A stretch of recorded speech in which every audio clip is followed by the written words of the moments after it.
Bem, muito bom dia a todos. Cabe-me esta boa tarefa de moderar. Peço-vos desde já desculpa pelo alguma falha na moderação desta mesa redonda. Nós vamos falar em português. Marete tem tradução simultânea e vai acompanhando com a tradução simultânea. E nós temos nesta mesa redonda um conjunto de personalidades, penso eu, conhecidos da maioria, mas que eu vou apresentar muito brevemente. O David Santos, que é ao meu lado esquerdo, que é historiador de arte e curador de arte moderna e contemporânea e doutorado em arte contemporânea pelo Colégio de Artes da Universidade de Coimbra. É subdiretor-geral do Património Cultural. Eu penso que toda a gente tem também no site todo o resto da informação e do vasto currículo do David Santos na informação sobre a conferência. O Silvestre Lacerda, desculpem, arquivista e agora diretor-geral da DG Lab, Torre Tombo, e também especialista também nestas matérias dos arquivos, uma pessoa também muito conhecida, penso eu, todos nesta área. E ao meu lado direito, mais próximo de mim, o Eloy Rodrigues, que é diretor de Serviços de Documentação da Universidade do Minho. Liderou a equipa que criou o repositório UEM e que depois também esteve por trás do trabalho do RECAP, que também é um trabalho bastante conhecido de todos nós na área do acesso à investigação científica e à produção científica. A forma como nós vamos fazer esta mesa redonda, e como eu imaginei fazer esta mesa redonda, é dar 5 minutos a cada um. Marete, nós já tivemos o privilégio de ouvir bem mais de 5 minutos.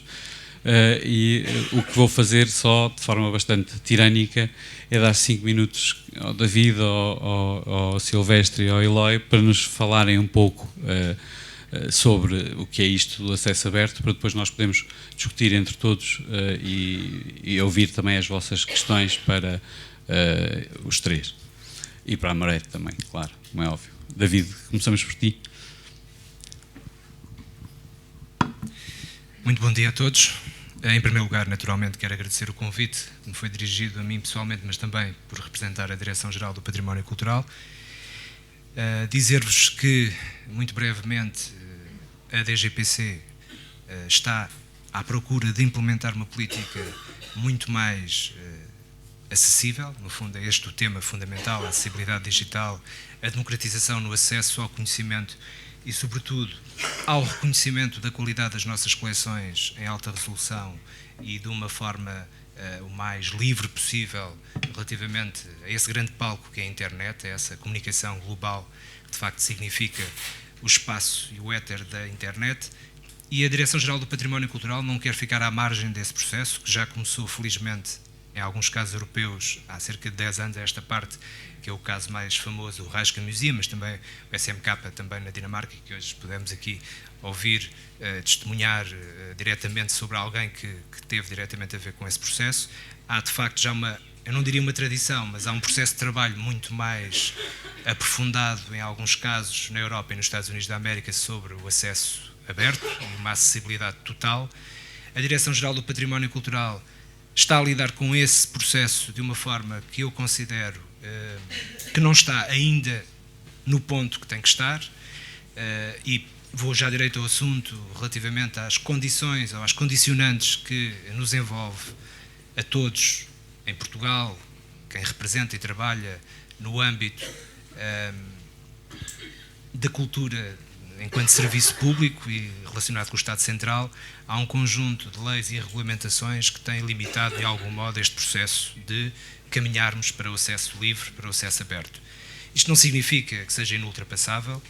Tenho a plena consciência que há ajustes a fazer nessa regulamentação que está a ser revista neste momento para podermos então abrir de um modo definitivo as nossas coleções, sobretudo no plano imaterial que significa a abertura digital. Eu costumo defender, no enquadramento das minhas funções atuais, costumo defender a ideia de que nós não estamos a colocar em perigo nunca o património, porque estamos sempre no plano do virtual e do imaterial, em certa medida, independentemente de haver opiniões diferenciadas sobre estes sobre esta política de acesso livre, de democratização de acesso da imagem, mas estamos sempre a falar de imagens, não é? Estamos sempre a falar de algo que é hoje, como todos sabemos, e é escusado estar a sublinhar, absolutamente comum, a nossa relação com a imagem digital, a circulação das imagens à escala global e a necessidade que todas as gerações já têm de estarem envolvidas ou em redes sociais ou na consulta de sites com caráter técnico, profissional, mas também por curiosidade pessoal. Tudo isso faz parte da nossa cultura atual e, obviamente, que o Estado Central, neste caso a Direção-Geral do Património Cultural, que tem a tutela também, no fundo, desse processo de comunicação e de democratização no acesso às coleções e à sua dignidade, não é? Tem que responder rapidamente a este processo de desenvolvimento que é absolutamente incontornável. E, portanto, eu diria que, entre as limitações regulamentares que podemos observar ainda hoje, o passo fundamental do acerto nessa regulamentação para podermos ter uma maior acessibilidade e o trabalho que tem vindo a ser feito neste ano e meio em que esta direção pegou também neste processo, nesta matéria, eu posso pré-anunciar que até ao final do ano haverá novidades muito positivas na área dos museus nacionais e das suas coleções que estarão finalmente acessíveis de uma forma progressiva ao longo do ano 18, mas que haverá um acordo que será assinado e que será anunciado até ao final do ano, que me parece que vai mudar também essa imagem que a Direção-Geral do Património Cultural e todas as estruturas do Estado Central têm dado nos últimos anos de alguma ineficácia relativamente a este assunto. Não adianto muito mais relativamente a este assunto, porque precisamente não me compete a mim anunciar o que aí vem. Tinha a esperança, inclusivamente, de que esse processo estivesse concluído antes de chegarmos a este encontro da Acesso Cultura, que, mais uma vez, confesso que é absolutamente fundamental e ainda bem que na questão da acessibilidade se pensou desta vez a acessibilidade digital, a acessibilidade sobre esta dimensão absolutamente contemporânea que é da circulação de imagens e como cada vez mais há instituições pelo mundo inteiro que abordam este tema de um modo livre e ao mesmo tempo de um modo que é absolutamente decisivo em relação ao futuro, que é a produção de conhecimento e até de economia, ao mesmo tempo, relativamente à disponibilização das coleções em alta resolução, à disponibilização de tudo aquilo que faz parte do encantamento da cultura e que, ao mesmo tempo, não pode estar escondido, não pode estar inacessível, tem de estar, obviamente, perante os nossos computadores, os nossos tablets, os nossos telemóveis, que são plataformas absolutamente incontornáveis de comunicação e de conhecimento que caracteriza a nossa condição contemporânea. Para já, era só. Obrigado. Bem, eu imagino, David, deve estar um montão de gente com um montão de perguntas relativamente a esse futuro que tu anunciaste, ou pré-anunciaste, em boa verdade.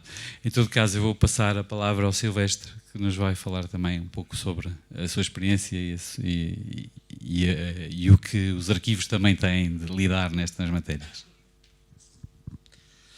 Muito bom dia a todos. Em primeiro lugar, queria naturalmente agradecer o convite que me foi realizado e saudar a iniciativa. Acho que a iniciativa, a associação, portanto, todo o desenvolvimento do trabalho que tem sido desenvolvido no âmbito do acesso à cultura e, neste caso concreto, o acesso aberto. Dizer-vos que, do ponto de vista dos arquivos, eu aqui queria só fazer uma... Bom, acho que sim, acho que faz sentido. Estava a pensar se fazia ou não, mas faz algum sentido. De nós olharmos muitas vezes para os rótulos e depois esquecermos os conteúdos. Ou seja, nesta história, a Meredith falou-nos há pouco do GLAM, galerias, bibliotecas, arquivos e museus, e eu aqui queria dizer que isto é mais rótulo do que propriamente conteúdo. E vou explicar porquê quanto àquilo que diz respeito aos arquivos.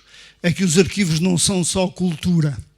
Os arquivos têm uma outra dimensão, que é uma dimensão de prova, que é uma outra dimensão administrativa. E pensar os arquivos não é pensar só no passado, é também pensar no presente. E no presente temos algo que é também inerente aos arquivos e do acesso aos arquivos, que são os documentos eletrónicos que nós hoje produzimos. E isto é uma outra dimensão que normalmente no GLAM é dito genericamente, mas depois continuamos a falar sempre nos museus, continuamos sempre a falar nas galerias, continuamos sempre a falar naquilo que é a imagem individualizada e muitas vezes os highlights. E era isto que eu queria, de alguma maneira, chamar a atenção. O Arquivo Nacional da Torre do Tombo e esta coisa que hoje se chama a Direção-Geral do Livro, dos Arquivos e das Bibliotecas, que correspondeu a uma fusão absolutamente acrítica, aliás, reconhecida pelo Sr. Ministro da Cultura, portanto não estou a cometer aqui nenhuma inconfidência relativamente a isto, disponibiliza neste momento cerca de 28 milhões de imagens. Podem-se fazer o download gratuito e é esta a dimensão do trabalho que está a ser realizado.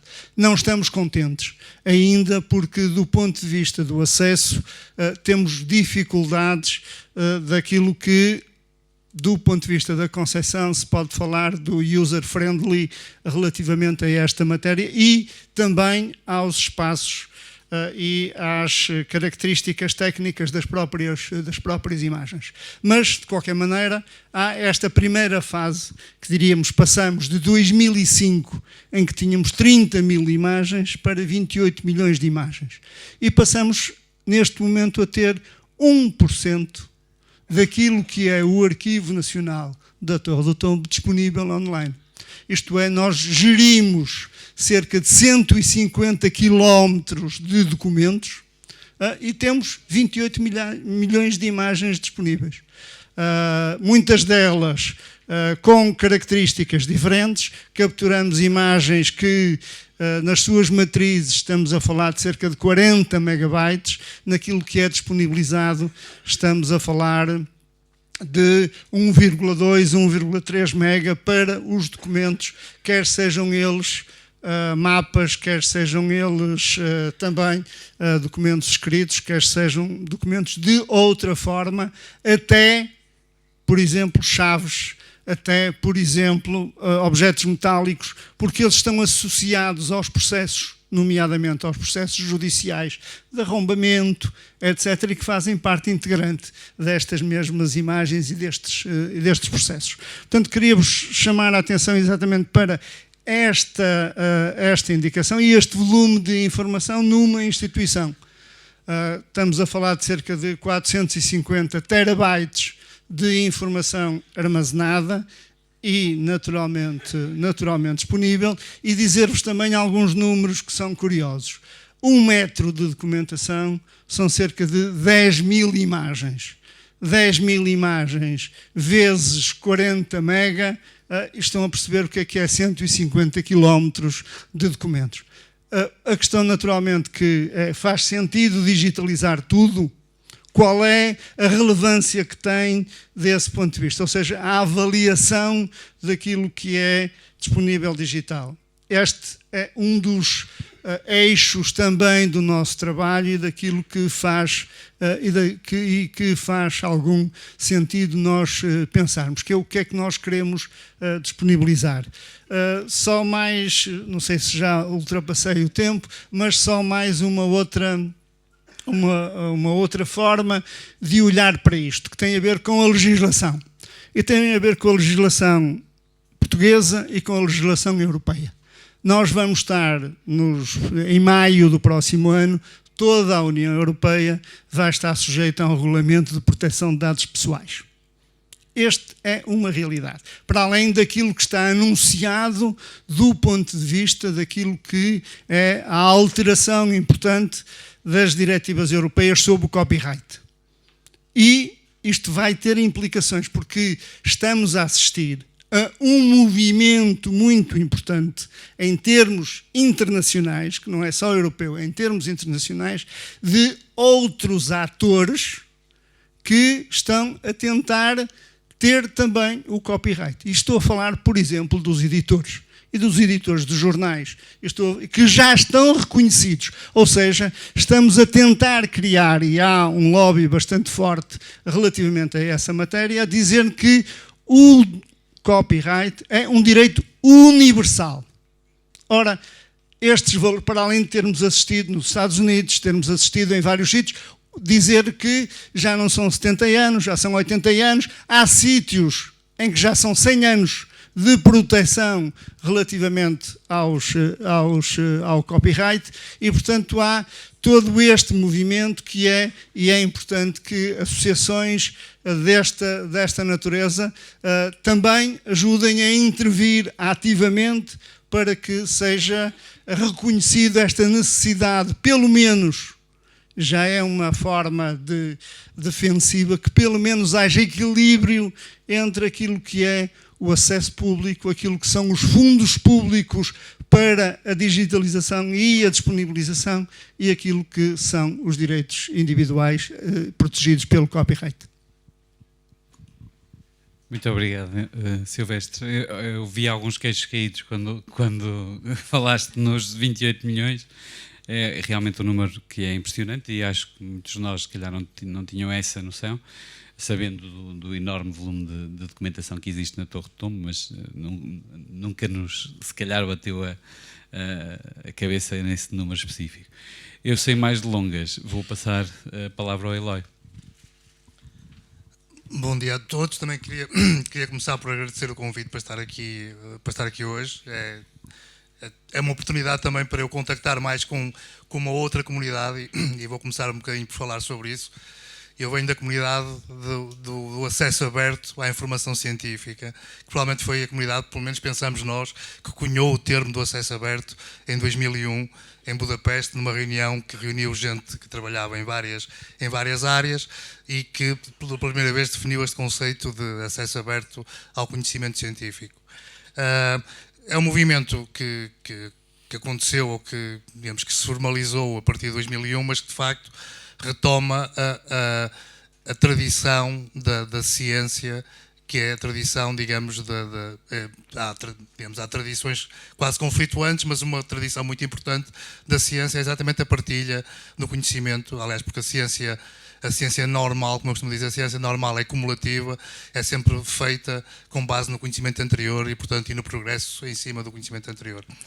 E de facto, para nós que vivemos nas últimas décadas, isto pode parecer uma coisa quase estranha, porque nós estamos habituados, por exemplo, a que a literatura científica, as melhores publicações, sejam publicações muito caras, que tenham barreiras ao acesso muito elevadas, com assinaturas muito caras, com muitas bibliotecas a não terem acesso a essa literatura, com muitos países do mundo a não terem acesso a essa literatura, com situações tão digamos, podem parecer tão normais ou tão absurdas como, por exemplo, o facto de, quando alguém da Universidade de Minho publica um artigo na Nature, os colegas da Universidade de Minho não têm acesso a esse artigo, a menos que, infelizmente na Universidade de Minho isso acontece, a menos que o autor do artigo da Nature deposite uma cópia desse artigo em acesso aberto no repositório da Universidade de Minho. Mas isto é digamos, o mundo em que vivemos e que nos parecerá quase normal. Mas, de facto, este mundo tem apenas 50 anos e tem apenas, digamos, o período a seguir à Segunda Guerra Mundial, onde houve uma grande consolidação da indústria editorial de informação científica e a passagem, digamos, da maior parte daquilo que eram as revistas científicas que até então eram propriedade e controladas pelas sociedades científicas para as mãos de grandes grupos editoriais que se foram tornando cada vez mais monopolistas e oligopolistas através de fusões e aquisições, e hoje temos dois grandes grupos, o grupo Elsevier e o grupo Springer Nature, que dominam 70% do mercado editorial da ciência a nível mundial. Portanto, isto é o problema que o acesso aberto tenta resolver ou ajudar a resolver. E porquê? Porque, de facto, como eu disse, a ciência a ciência normal é a ciência da partilha e a ciência extraordinária também é. Eu também dou sempre este exemplo quando falo destas coisas. Pensemos no que fazemos como sociedades quando temos uma emergência sanitária, quando temos uma emergência, por exemplo, como o vírus da Zika. Qual foi a primeira coisa que nós fizemos como sociedade? Foi tornar todo o conhecimento sobre o vírus da Zika, desde as publicações digamos, aos dados científicos, ao genoma, abertos para que, digamos, a Organização Mundial de Saúde liderou uma grande iniciativa chamada Zika Open, exatamente porquê? Porque a abertura do conhecimento existente é a melhor forma de promover a criação de novo conhecimento. Portanto, este é o problema de onde eu venho, e foi um problema que foi muito focado na questão do acesso à literatura científica até há relativamente pouco tempo, mas que nos últimos anos tem sido alargado e, portanto, nós hoje cada vez mais falamos de acesso, continuamos a falar de acesso aberto, mas falamos cada vez mais de ciência aberta. E a ciência e o acesso aberto é apenas um componente, é um componente muito importante, mas não é um fim em si mesmo. Aliás, como a ciência aberta também não é um fim em si mesmo, é um meio para termos melhor ciência, mais eficiente, para resolvermos melhor os desafios com que nos confrontamos, mas, como eu estava a dizer, o acesso à literatura científica é apenas uma parte do problema, uma parte da questão, e o resto da ciência aberta, quando falamos de ciência aberta, falamos também, por exemplo, de acesso aos dados científicos, não apenas aos resultados finais da investigação, mas àquilo que é matéria-prima da própria investigação, aquilo que são os dados observacionais, os dados experimentais, etc.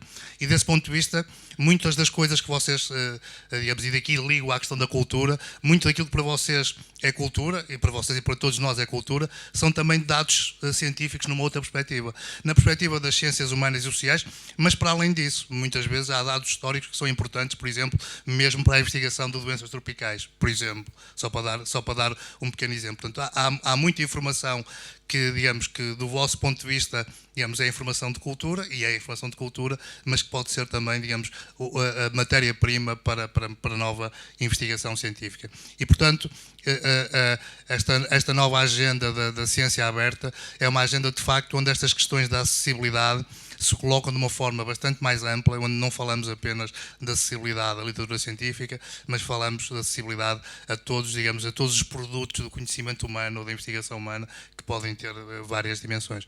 Eu só queria também terminar, porque já passei 30 segundos do meu tempo, apenas subscrevendo e chamando a atenção, talvez haja a oportunidade de haver perguntas sobre isso, para a importância da questão da diretiva do copyright e da questão de nos mobilizarmos todos contra aquilo que está a ser preparado relativamente à diretiva do copyright, que vai dificultar muito daquilo que nós estamos aqui hoje a lutar ou a defender, se não conseguirmos ter uma força, digamos, de pressão muito forte, nomeadamente, e por exemplo, eu posso depois dizer quem são os deputados portugueses que estão na Comissão do Parlamento Europeu, que têm um parecer a dar sobre essa questão, e era importante todos nós contactarmos com esses nossos deputados que nos estão ali a representar e que devem também representar os nossos interesses neste domínio. Obrigado, Ilai. Um excelente alerta, porque realmente é uma normativa que é um pouco assustadora mesmo para quem não está tão por dentro quanto isso, mas do que se vai lendo aqui e ali. São várias áreas que a organização nos ajudou a preparar. Se vocês repararam, a forma como nos museus, e a minha área também é museus, vemos muitas questões do acesso aberto, têm a ver com uma perspectiva, às vezes se calhar mais limitada, que tem a ver com as imagens, mas há vários casos onde não é assim.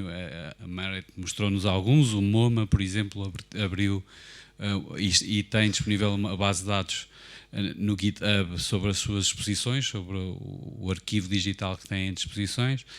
Viram nos arquivos que há variedíssimas questões de legislação, de direitos específicos que os arquivos têm de defender, e também no acesso aberto há também outros constrangimentos que têm a ver com a economia associada à investigação científica e por aí fora, mas eu acho que há aqui várias questões, mas não queria ser eu a colocar a primeira questão e gostava que fosse alguém da audiência. Excelente, temos ali. Bom dia. Lá está, eu trabalho no museu, trabalho com exposições, e é sempre as exposições, a parte visível, é aos objetos. No entanto, há uma série de outra informação dentro do museu, nomeadamente em termos de documentação, que é essencial também, sobretudo para a investigação, e que não se encontra disponibilizada. Como é que se pode contornar isso? Como é que se pode investir nisso com equipas pequenas a trabalhar em museus como acontece atualmente? Como é que se pode tornar acessível uma série de informação que está por tratar em museus que têm pouco mais de 100 anos ou até menos? Como é que se pode disponibilizar tudo isso?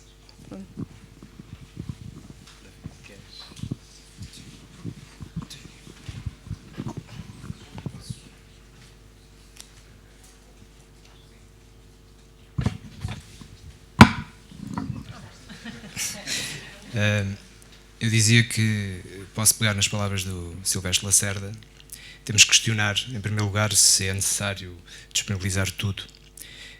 Obviamente que em termos de investigação tudo é fundamental, mas e em termos potenciais, obviamente que o espaço de acessibilidade que a internet representa, não representando um esforço de trabalho, como observou muito bem, por parte de técnicos que têm que disponibilizar o seu tempo de trabalho para essa digitalização maciça, não é? De documentos, que todos eles terão a sua importância, seja na revelação das reservas, na revelação de processos de história dos próprios museus, história administrativa, história da integração de peças nas coleções ao longo dos tempos, quer dizer, no fundo, tudo aquilo que pode permitir a análise e a interpretação de muitas outras pessoas no planeta, deveria estar acessível. Do ponto de vista do princípio, estamos todos de acordo, penso eu que não será difícil estarmos todos de acordo. Depois temos é que estabelecer prioridades relativamente às ações das equipas, relativamente também aos orçamentos que as instituições museológicas podem disponibilizar para esse efeito, porque, independentemente de se dizer, eu percebo o sentido crítico de que parece que os museus apenas fazem exposições. Bom, os museus fazem muitas outras coisas, obviamente. Em primeiro lugar, têm como missão preservar, garantir a preservação de coleções e de património cultural, no fundo, de objetos ou de documentos que são absolutamente preciosos para a nossa cultura, para a nossa identidade, e essa é a sua primeira missão. Depois também tem que comunicar esses objetos, esse património, essas coleções, da melhor forma possível, seja em exposições, seja também neste âmbito digital, virtual, que é absolutamente decisivo hoje em dia. Eu gostaria apenas de aproveitar um pouco também esta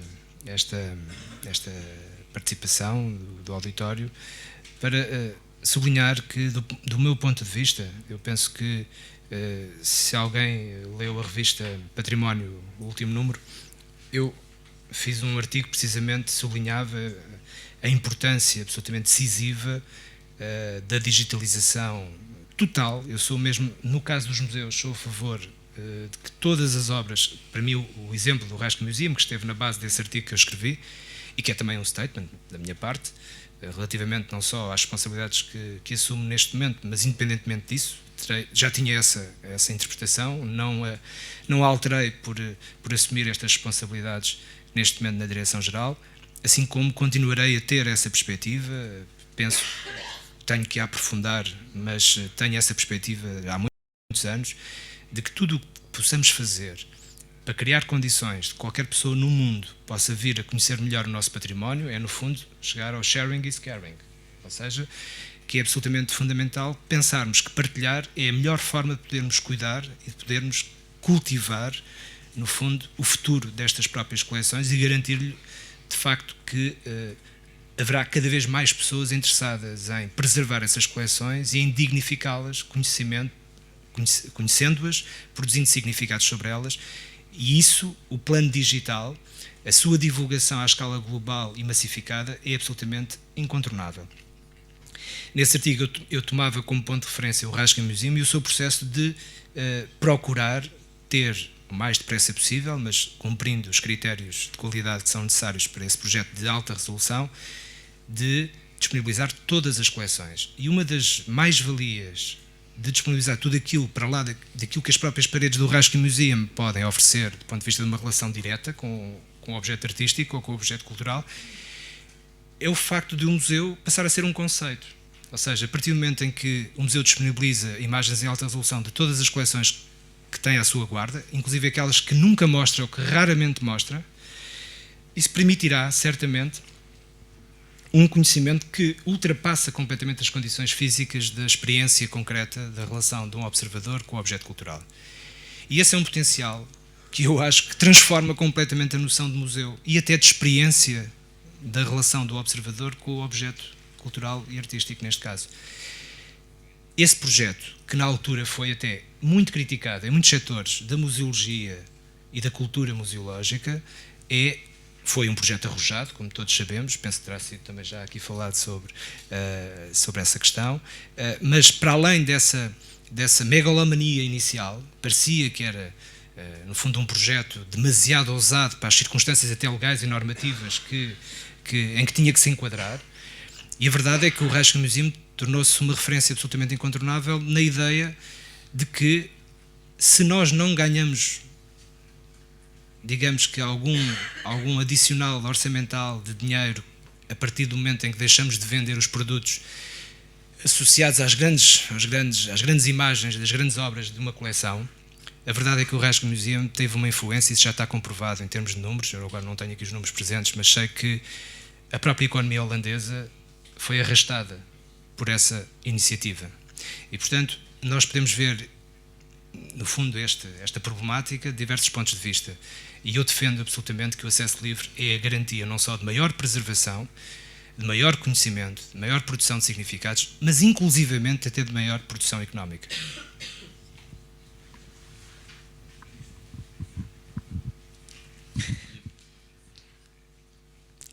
Thanks. I'm a little bit behind you guys, so I just needed the last bit of the translation. Thank you for the word. I just wanted to come back to your question about how can we work with digitizing all of the great content we have with limited resources. One thing we haven't touched so much upon yet. Well, I'm going to remove this. There was reverb. Is the help we can get from the crowds outside. So I was wondering if it might be helpful for you or others to consider crowdfunding campaigns, if you have archives of publication that you would really like your audiences to be able to access digitally, but you don't have money enough on your operational budgets to digitize it. You could work with crowdfunding, ask the public to help you create this access just by donating a little bit, and micropayment mentality can sometimes go a long way. It requires quite some work to be successful with crowdfunding. It's not just setting up a website and a donate button. It needs quite some facilitation. But I think once you've run your first crowdfunding campaign, you have learned the sort of basic dynamics of it. It's a lot to do with communication, storytelling, and a mutual passion around the content that you want to get out there. So actually it's back to our primary skill in museums of curating the content so that it becomes engaging.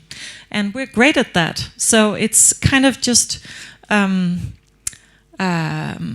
building a bridge to another medium platform, you could say, with that. Another interesting thing to pursue is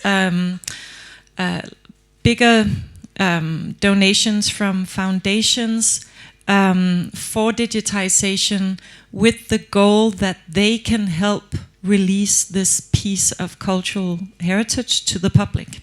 So not just digitizing for the sake of digitization, but for the sake of opening it up.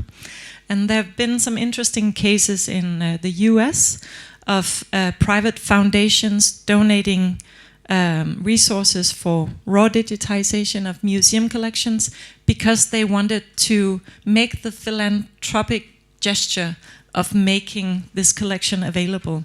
So it's a different kind of argumentation in your connection with funders or with the public when you apply for help for these things. Thank you, Mark. Eu vou só dar uma... Enquanto moderador, mas vou sair um bocadinho do meu espaço de moderador e só sugerir que em situações dessa natureza, em que há sobre uma exposição e informação sobre essa exposição que não está disponível e nós queremos disponibilizá-la, há vários museus a trabalhar nisso ao longo do país, e alguns têm equipas muito pequenas, como é óbvio, e o que normalmente os museus fazem assim como há projetos grandes, por exemplo a Gulbenkian tem um também, relativamente à informação sobre as suas exposições, mas há alguns museus que estão a trabalhar de uma forma muito sintética em projetos pequenos, ou seja, começam com uma década, depois vão para a segunda e tentam trabalhar com os recursos que têm, ocupando menos, tendo um objetivo mais curto do que toda a informação sobre as exposições disponível de uma vez só. Eu não sei se o Silvestre ou o Eloy querem comentar alguma... Só aqui uma questão que é uma questão muitas vezes de organização do arquivo da própria instituição.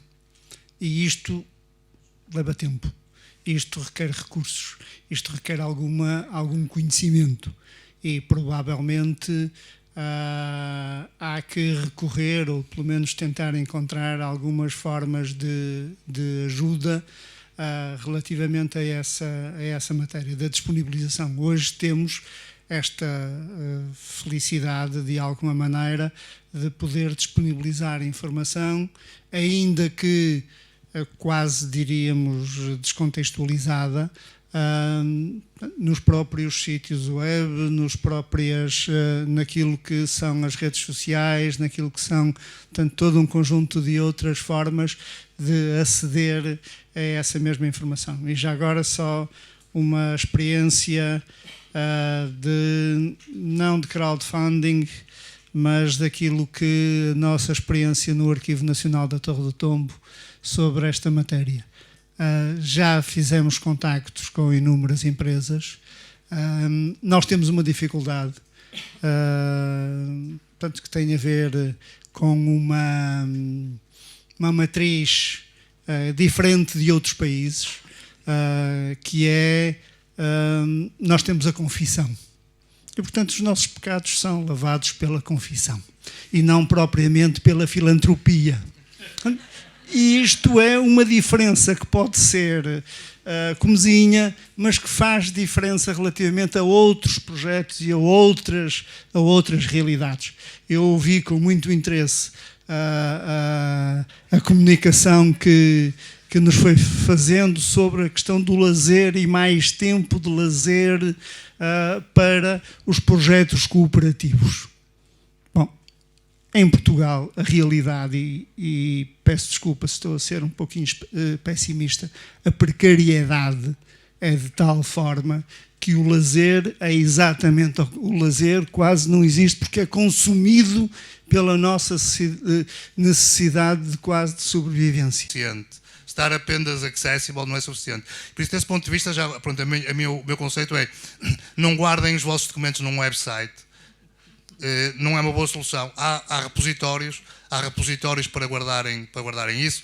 Em alguns casos, vocês, se não existem, podem criar também até cooperativamente, mas há no domínio das publicações científicas, no domínio dos dados científicos e noutros domínios, certamente, se vocês olharem um bocadinho à volta, provavelmente encontram uma boa solução, uma solução que vos permite garantir estes princípios FAIR, que permitem, por exemplo, atribuir identificadores persistentes, Digital Object Identifiers, para aquilo que vocês estão a guardar, lá está, para garantir que eles não ficam apenas pendurados num servidor qualquer que daqui por 3 a 4 anos desaparece, mas que de facto, e esse é um aspecto muito importante, é que aquilo que vocês estão a preservar agora ou estão a guardar agora, exatamente para ser reutilizado, vai fazer parte, digamos, desta rede. Porque o que é importante, cada objeto digital, ou cada repositório, cada artigo científico, por si próprio, pode ser muito importante, mas o seu grande valor é quando ele está ligado com as outras coisas e pode permitir novas perguntas, novos contextos de utilização, etc. Muito obrigado, Eloy. É uma questão mais do que muito importante, esta que o Eloy acabou de falar. Mais alguma questão? Temos mais 2 questões. Primeiro ali. Obrigada a todos. A minha questão vai num sentido um bocadinho diferente, mas como é um tema que me interessa, gostava de a colocar genericamente para todos os nossos convidados. E que tem a ver com a presença ainda muito, muito escassa, eu diria quase nula, de objetos que são produzidos intrinsecamente em formato digital, seja net art ou arte digital, seja poesia online, seja música digital, a sua presença é muito diminuta nestas grandes plataformas de acesso aberto a coleções. Pode haver naturalmente duas razões para isto acontecer. Uma é a presença destas novas formas de criação ser ainda escassa nas coleções dos museus, presumo, pelo menos no caso português, que essa seja uma justificação, mas também outra justificação pode ser o facto das equipas que trabalham nestes grandes processos de acesso aberto estarem mais vocacionadas para a digitalização do que para implementar mecanismos de acesso online a objetos que são born digital. Não sei se haverá outras justificações, mas gostava muito de os ouvir sobre isto. Obrigada. Bom, só para fazer referência à nossa própria experiência. A experiência tem sido mais do ponto de vista do posicionamento das instituições. Isto do ponto de vista institucional. Atenção, porque há muito mais vida para além das instituições, felizmente. Mas aquilo que queria dizer é que o posicionamento tem sido um posicionamento, provavelmente, numa vertente mais patrimonial. E o patrimonial, nós hoje ainda temos muita dificuldade em ouvir falar em património digital. É um conceito que, provavelmente, temos ainda muita dificuldade em conseguir ajudar a definir e interiorizar. Daí que aquilo que se tem estado a tentar trabalhar do ponto de vista institucional com outras comunidades, nomeadamente aqui se calhar com aquelas mais ativas, que são as comunidades da música. Portanto, nós temos estado a trabalhar com comunidades na área da música para a alteração da própria plataforma e da recolha e também com esta preocupação depois da preservação digital. Mas não tem havido um olhar claro desta forma. Portanto, para além destas razões que invocou, eu acrescentaria esta ideia de que ainda não olhamos do ponto de vista institucional para o património digital.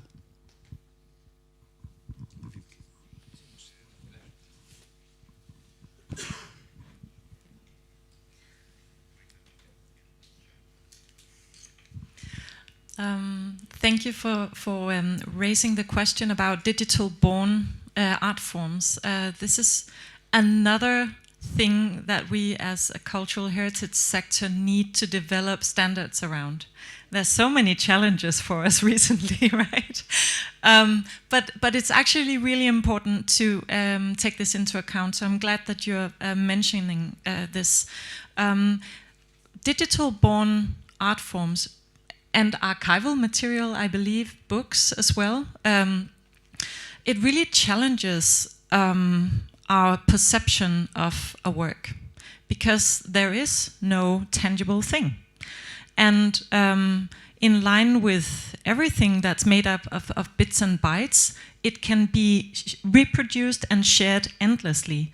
So this completely changes the whole paradigm of the work, which is sitting somewhere physically, and it's there, and you have to go there to see it, and you can somehow control its being and its being used.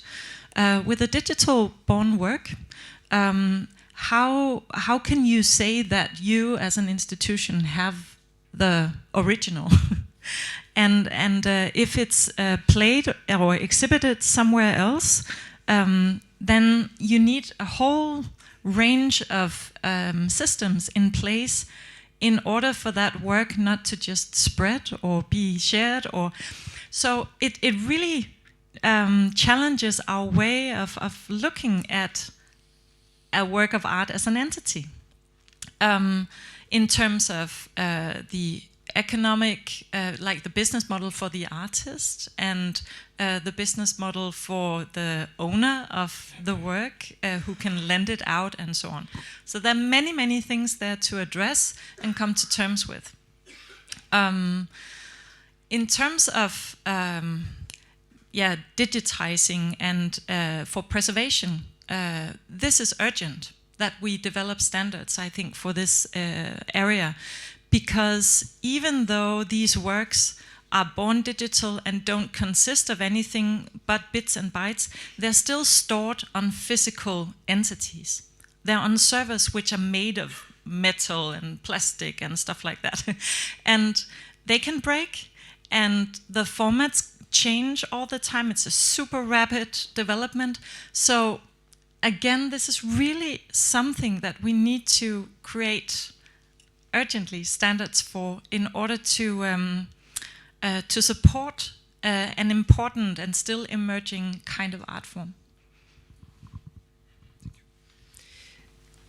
Eu aproveitava as palavras da Merit Sandorf, porque ela já disse aquilo que eu queria dizer em parte, mas acrescentaria que, e observando a questão que me é colocada, ou melhor, que nos foi colocada a todos, da perspectiva, neste caso, dos museus, a mim parece-me que há um fenómeno que nós podemos comparar entre born art, digital born art forms e também a performance. Ou seja, há a natureza própria da arte digital, que é a natureza da sua imaterialidade, da sua referência matemática, do seu lado binário que é reproduzível, como foi aqui dito, de uma forma que a constitui enquanto expressão, enquanto manifestação e enquanto comunicação.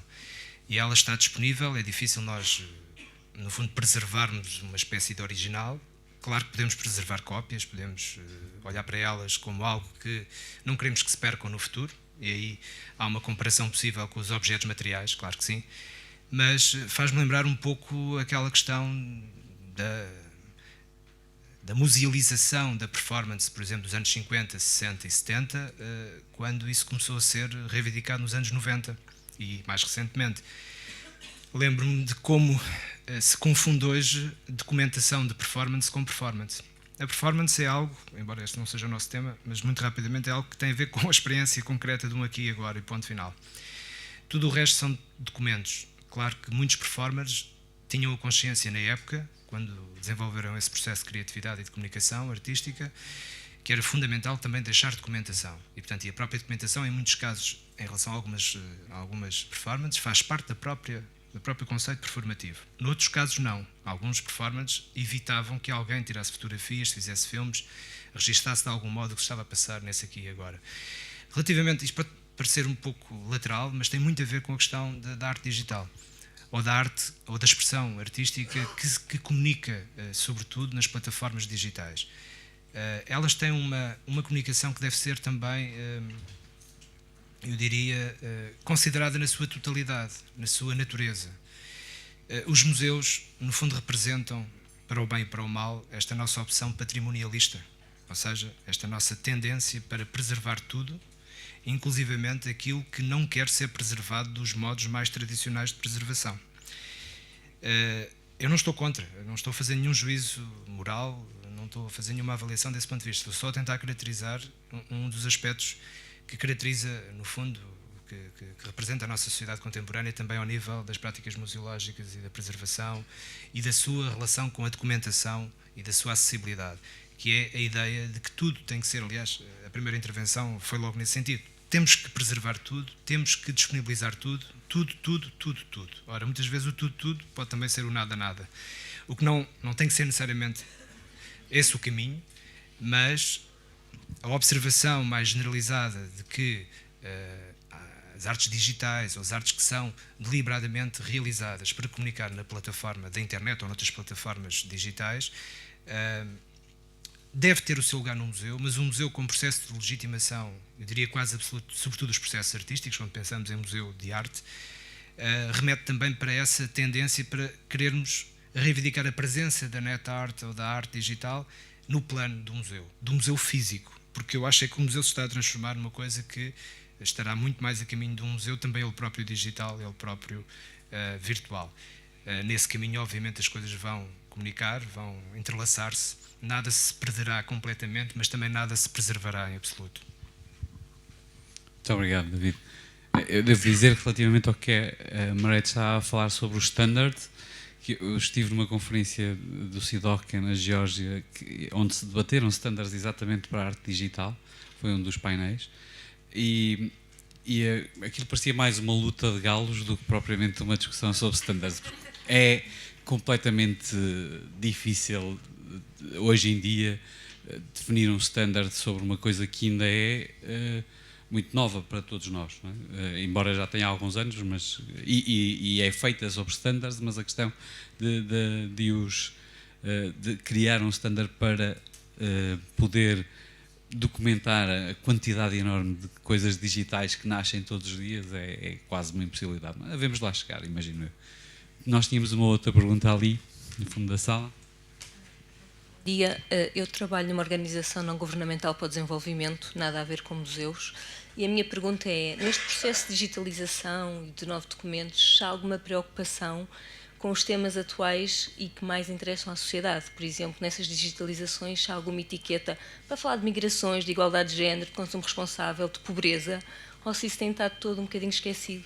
Porque olhando ali ao título vejo novas relações e novos horizontes, até que parte é que a cidadania global não está posta um bocadinho de parte nos museus, e depois vendo a primeira intervenção que se falava dos museus e do seu papel educador, tenho a ideia que o papel do educador está muito centrado nos serviços educativos e não tanto na peça. Se é esse trabalho já está a ser feito, se há uma espécie de etiqueta social para cada peça que já estão a digitalizar ou se não. É uma excelente pergunta. Acho que a Mariette quer responder.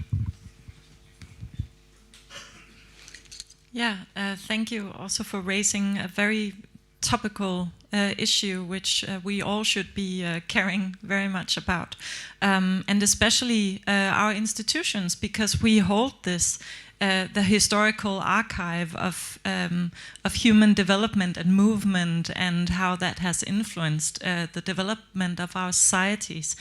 I'm actually seeing, and I'm not sure whether your question was on digitizing the story that is unfolding now of migration, or whether it is trying to embrace the topic in the dissemination of museums, but the latter. Okay, so I'm actually seeing some very good examples of museums trying to respond instantly to this. And this is, again, to do with the open mindset. So we're way beyond any kind of technical open access questions here, but museums are changing their way of responding to being more receptive to the surrounding world. We have traditionally been institutions who work slowly with deliberation, working for years and years on anything before we ever publish it. So it's completely perfect. But one of the new things also about the open paradigm is to be less than perfect and to respond before you have a perfect opinion or before you have a perfect publication statement about anything.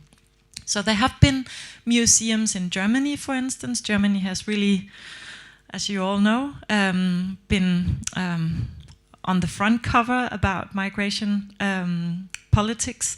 And museums in Germany really trying to embrace the social obligation to respond to this by, for instance, opening the galleries for refugees to find shelter, or to invite immigrants to talk about their life stories and why they fled, and to open up the museum as a public space.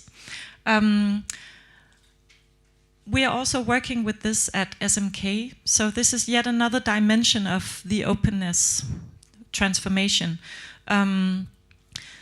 There has been research showing that when you come to a new country and you want to learn the language, and I don't know what it's like in Portugal, but in Denmark, if you want to seek citizenship, you need to be able to actually speak Danish in order to obtain that. So people who are looking to become new Danes are going to language school. And Danish is not so easy to learn, but research shows that if you approach language training in an art environment where you talk about something of substance, not just sitting in a classroom and there's a blackboard and there's like apple or fish or something. There's no context and no human relation. But when you shift the classroom to the art gallery and invite people to come in and discuss with their emerging vocabulary their own thoughts about the world with reference to artworks, because art speaks this universal language of images that we can all see if we have the gift of sight, and it evokes emotions and stories in everyone. And this really helps the language skills to develop. So for a couple of years now, we've been running language courses in the galleries, and this has the added benefit that the immigrants who come in feel that they are welcomed by a public institution that take them seriously and say, you are part of our culture. We want to talk with you. We want to learn from you. And this has developed into a program called SMK Come, which means the same in English. So come along and share your stories. So once a week, there's a long table with coffee and cake, and everyone is invited to sit down with new Danes and just talk with each other and learn from each other, get a human relationship. And this is happening within the museum space. It's a small step to try and turn the migration coverage in the media around and show a more positive and constructive approach how to deal with the fact that we are a diverse society and we all need to work together. And the museum can be a public space for that as well. Thank you, Marit. Só duas ou três indicações.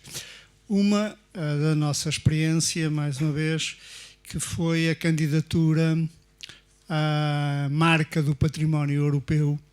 Uma boa parte dos vários países europeus apresentaram sítios arqueológicos, castelos, etc. Portugal apresentou a Carta de Lei de Abolição da Pena de Morte. E este ano estamos a assinalar os 150 anos da abolição da pena de morte.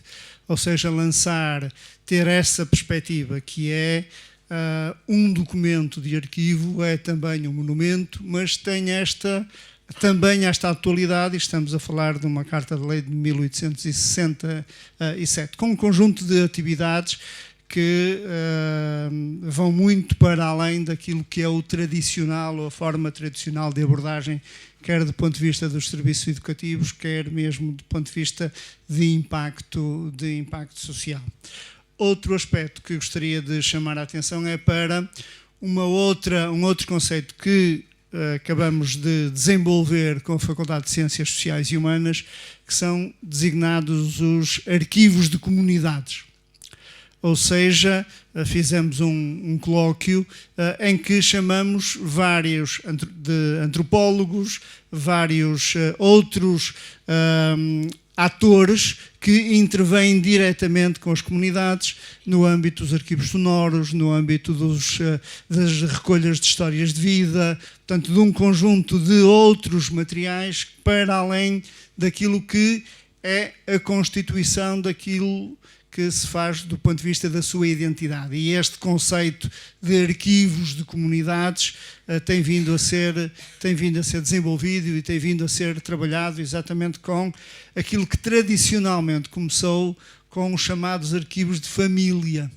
E arquivos de família que nos levava para os arquivos da nobreza, que nos levava para outros valores que também são significativos, mas que hoje têm também diversas expressões. E é esse, naturalmente, também este aspecto que nos interessa estar a trabalhar, exatamente é pelas várias formas de expressão dos arquivos enquanto evidências das sociedades.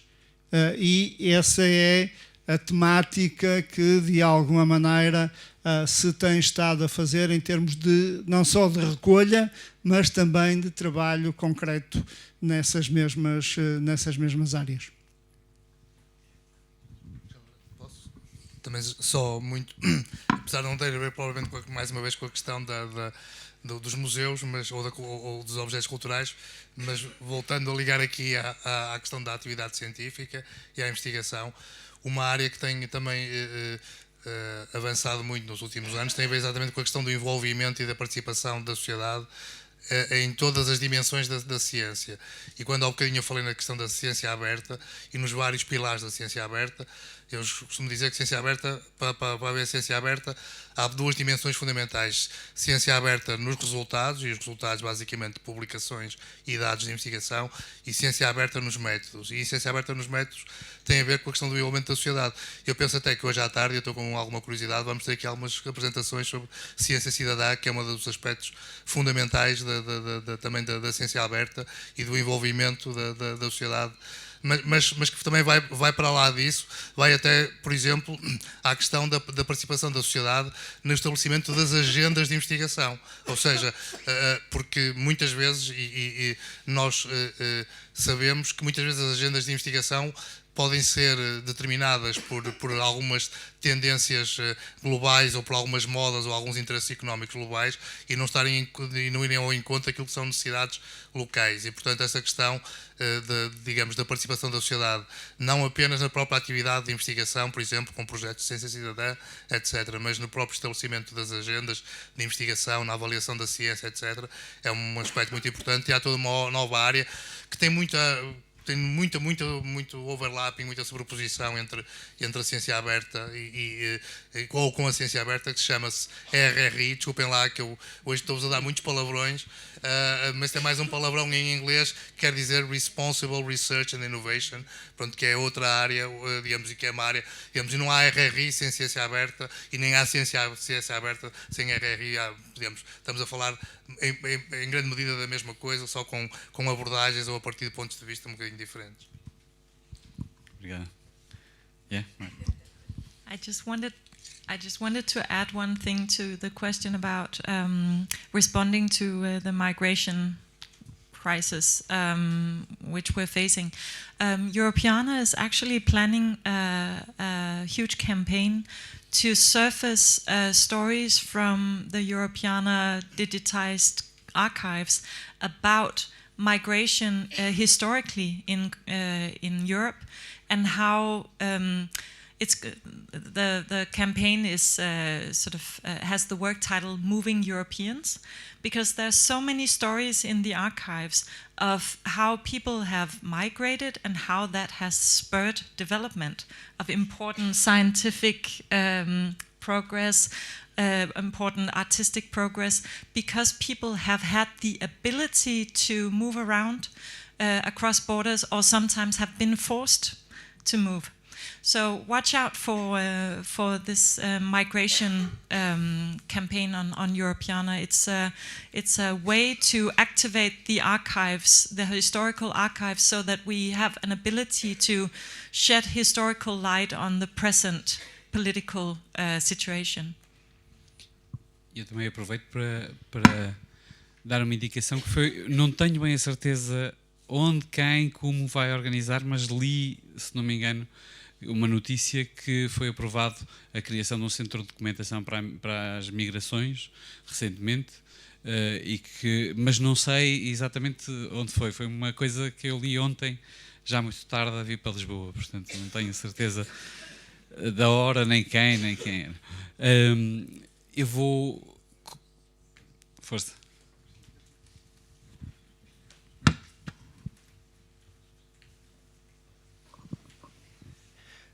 Muitas das vezes, quando se fala do contexto digital, fala-se de uma estratégia digital.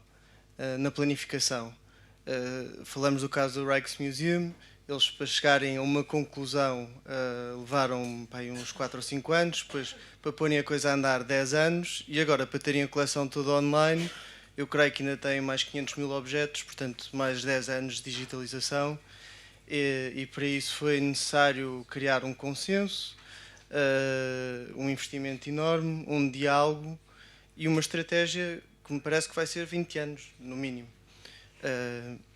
Agora, atendendo às limitações públicas que existem no momento, tanto a nível financeiro em Portugal, como a nível de recursos humanos, como assinalado pelo Dr. Silvestre Lacerda, eu gostava de perguntar quais eram os obstáculos que vocês têm vindo a encontrar e como é que os ultrapassaram, tendo em conta que muitas das vezes estamos a falar em disponibilizar conteúdos para um público-alvo que não está inserido nos quadros do Estado ou nas instituições que o estão a disponibilizar. Silvestre, eu posso só adicionar uma questão sobre esta, porque era uma questão que eu também, da estratégia e das políticas, mas falando nós também nesta questão da interoperabilidade, e uma vez aproveitando que está cá o David, o Silvestre, o Eloy também em certa medida, será que nesta estratégia que estávamos a colocar, nós não devíamos pensar numa política mais vasta que englobasse museus, arquivos e bibliotecas com as suas limitações, com as suas diferenças, como é óbvio, nesta questão da estratégia que colocou e muito bem? A resposta é sim, e tem que haver maior envolvimento. Existe, desde há algum tempo atrás, portanto, que tem sido planeado, se calhar ainda de uma forma informal, uma coisa que em Portugal se chamava BAM, que é Bibliotecas, Arquivos e Museus. Ainda não chegamos ao GLAM, mas existe em Portugal, ou seja, que envolvia a Direção-Geral de Arquivos, envolve a Biblioteca Nacional e também a Direção-Geral do Património Cultural e, portanto, na altura da tradição do Instituto Português de Museus. E, portanto, nós fazíamos reuniões regulares em que trocávamos algumas experiências do ponto de vista não só dos critérios associados à digitalização, que eu já vos vou tentar explicar genericamente, porque há aqui um aspecto essencial que nos tem estado a levar para uma outra reflexão, que é o nosso foco tem estado muitas vezes na preservação, portanto, ou seja, como missão, um dos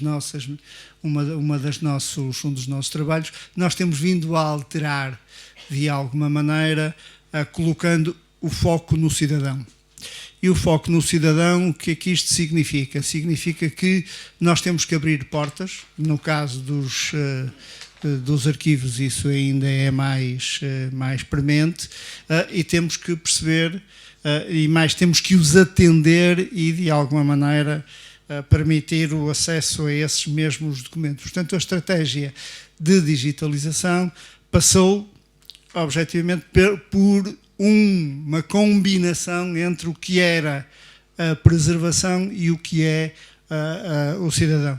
Implementamos uma coisa que se chama o índice de degradação dos documentos, que é uma coisa que, parece uns semáforos, porque tem o verde, o amarelo, o laranja e o vermelho, e isso tem-nos permitido registar de uma forma sistemática aqueles que são os documentos que são pedidos pelo utilizador e que estão em mau estado. E a nossa intervenção do ponto de vista da digitalização não é só, e isto é uma coisa que é difícil de perceber, não é só capturar a imagem, é fazer intervenção muitas vezes de conservação para poder fazer a captura da imagem em boas condições para que ela possa também ser transmitida ao utilizador em boas condições.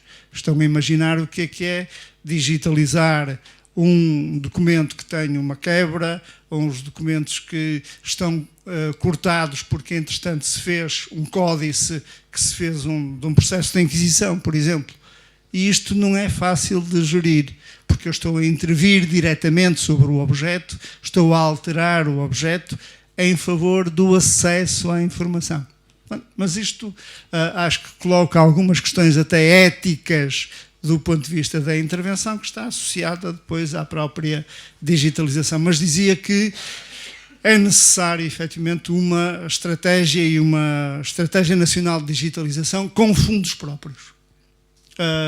O crowdfunding é interessante, nós beneficiamos da lei do mecenato, naturalmente que o maior volume de informação que nos permitiu arrancar em 2007 um projeto de digitalização de 3 milhões de imagens foi financiado a 50% pela Rede Elétrica Nacional, porque a senhora ministra da altura, a doutora professora Isabel Pires de Lima, reuniu no seu gabinete um conjunto de empresas e foi com o seu prestígio que conseguiu dizer-lhes: existe este projeto, este projeto, este projeto, este projeto. E as empresas acabaram por selecionar os projetos que ou foram entendidos que maior impacto poderiam ter também na vida das próprias empresas. Devo-vos dizer, Rede Elétrica Nacional, digitalização da Inquisição, era complicado, mas nós apresentamos os trabalhos exatamente pela possibilidade de internacionalização e a forma mais barata da nossa presença na web, através, efetivamente, daquilo que era o reconhecimento do trabalho social da empresa. Portanto, ou seja, foi uma forma de, naturalmente, que contamos aqui com o apoio ministerial, que foi fundamental, mas a forma também como se foi promovendo esse mesmo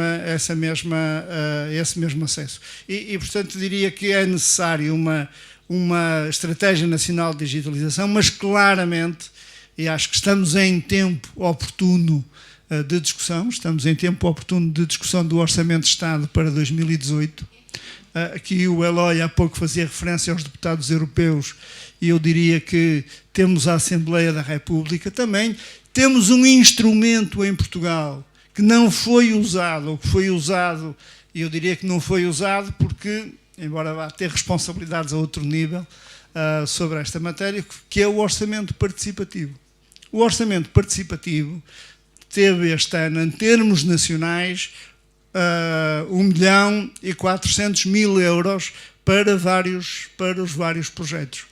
E acho que é a nível nacional. Portanto, não estamos a falar dos orçamentos participativos ao nível dos municipais, etc., etc., que são instrumentos que nós, naturalmente, temos que participar mais ativamente em termos daquilo que achamos que pode ser útil, não só do ponto de vista da digitalização, mas aqui claramente falta,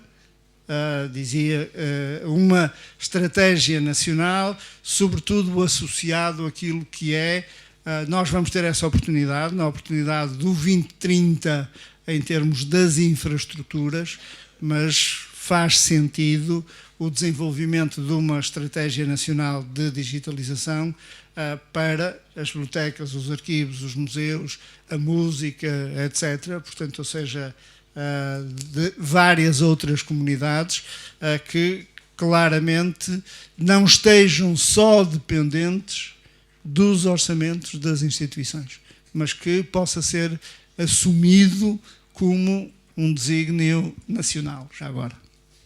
Posso agora só 30, peço desculpa, 30 segundos só. Só para sublinhar, completamente de acordo com a questão da Estratégia Nacional para a Digitalização, mas também chamar a atenção para a necessidade de, depois da digitalização, serem garantidos, digamos, a outra parte, a questão da acessibilidade, a interoperabilidade, não sei o quê. E isso passa pela questão das normas e provavelmente até da acreditação de algumas coisas.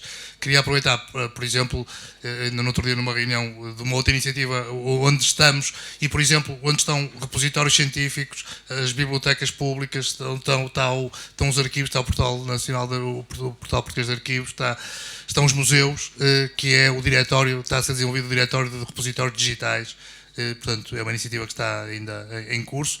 E uma das questões que debatemos foi esta questão da necessidade de garantir a interoperabilidade e a utilização de normas mínimas, porque por vezes há iniciativas excelentes. Foi dado aqui o exemplo, não sei se está aqui alguém, mas foi dado nessa reunião, e estava lá uma pessoa, por exemplo, a Imprensa Nacional Casa da Moeda tem uma coleção fabulosa de imagens de moedas. Só que é uma coleção fabulosa que não é interoperável. Não tem interfaces máquina, provavelmente não utiliza protocolos standard, etc. E, portanto, a questão é, e já agora é uma questão também que eu queria dizer, que os vossos museus, as nossas bibliotecas, os arquivos, etc., para termos mais utilizadores humanos, precisamos estar abertos não apenas aos humanos, mas às máquinas. Isso é uma parte muito, muito fundamental da questão da interoperabilidade.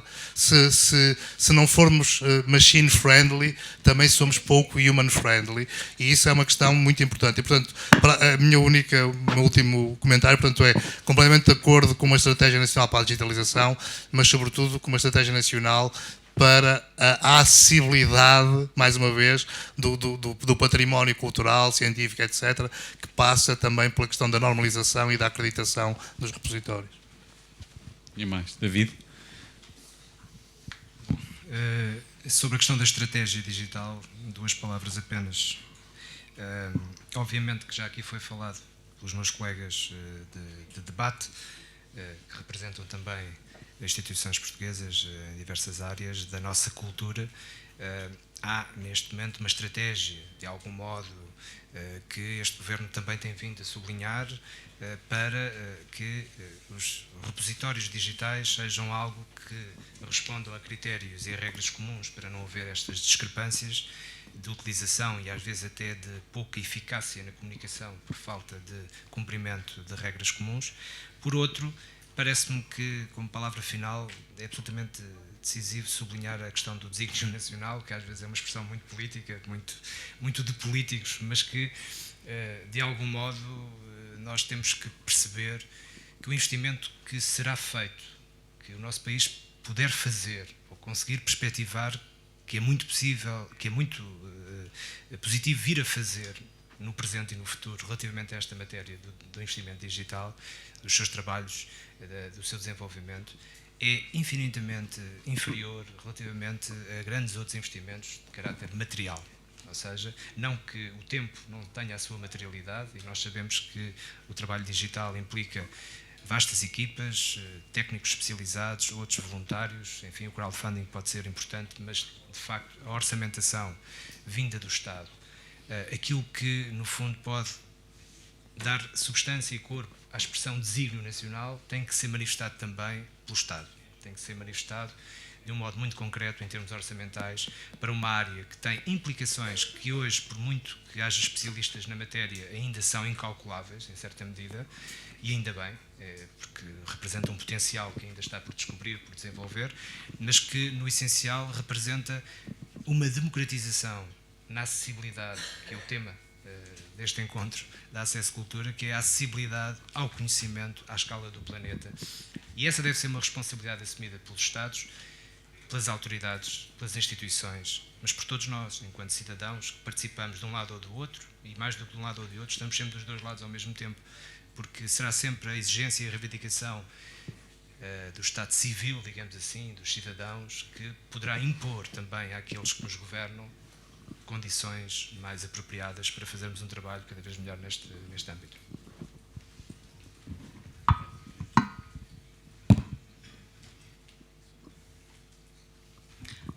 While we're talking about digital strategy, I think I'd like to add just a note on terminology, because a development which I think is important in museums or the cultural heritage sector and digital strategy in recent years has actually been the recognition that talking about digital strategy as a thing in itself can be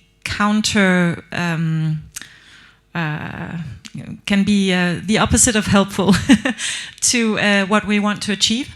And this comes back again to the terminology issue around open access and openness on a higher level. So of course we need a playbook for how to implement good digital workflows and standards for our sector.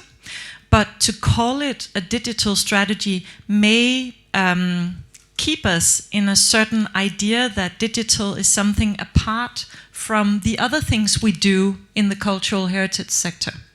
Research, education, dissemination, preservation, whereas digital is actually an important part of the entire puzzle.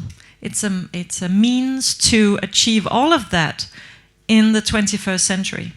So my addition to what the rest of the panel have brilliantly stated in this debate is just to take note that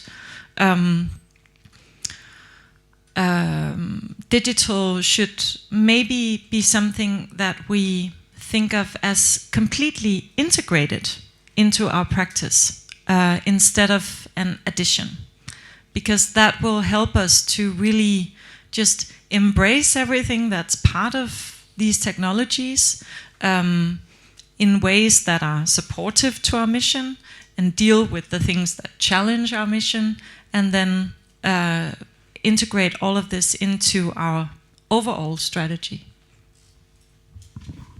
Muito obrigado, Mário. Nós não temos tempo, peço imensa desculpa para mais nenhuma pergunta. O moderador foi muito fraco e permitiu poucas perguntas, desculpem-me. Posso só, para o Eloy e o Silvestre nos darem os nomes dos deputados sim. Eu depois vou pedir à Maria e à Acesso Cultura para partilharem essa informação com todos. Os deputados são todos os deputados. Sim.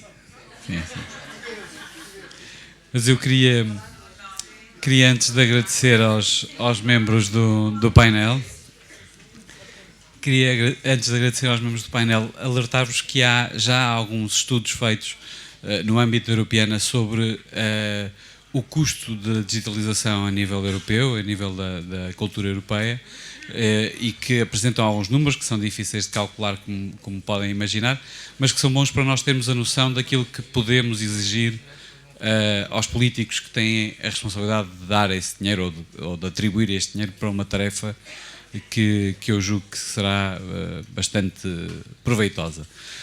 Obrigado a todos, obrigado mais uma vez à Maria, à Acesso Cultura, por me terem convidado. Espero que tenham um bom almoço.